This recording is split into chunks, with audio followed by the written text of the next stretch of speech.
All right, so I want to talk to you a little bit about what an appraisal gap is. And as a matter of fact, I'm going to send this video out to a lot of people. So you must put down your down payment percentage, whatever that is. I'm using 3% in this case, so it's very little down. I can even use 0 down if it's a VA or whatever it is. But what an appraisal gap means is you are only going to be lent money based upon the purchase price or appraised value, whichever is lower.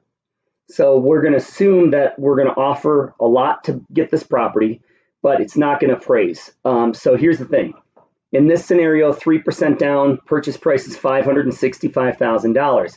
If it appraises, and there aren't really closing costs or prepaid items because they're being covered, that down payment, as a matter of fact, I'm going to zero this out just because.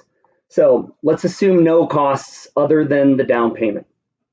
At $565,000, your down payment is going to be $16,950. Now, if it does not appraise for that, if it only appraises at $560,000, what that means is you need to come to the table with $21,000 because your down payment is going to be $16,800 plus the $5,000 difference between these two.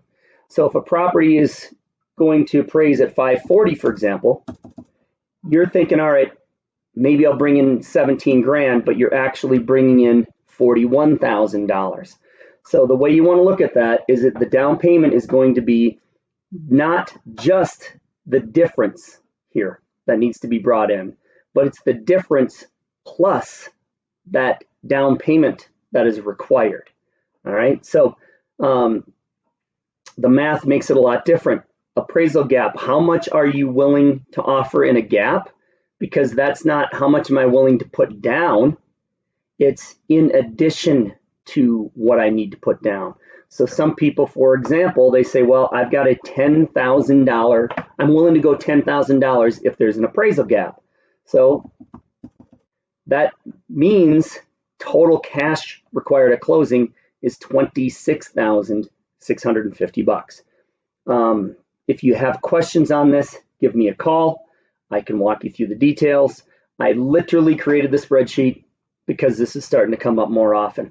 So just so you understand the math, it's going to be the purchase price or the appraised value, whichever is lower, times whatever your down payment percentage is.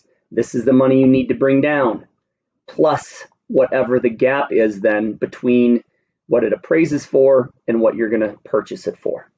All right. Hope that clears things up for you. If you have any other questions, feel free to reach out. We'll do what we can to help you.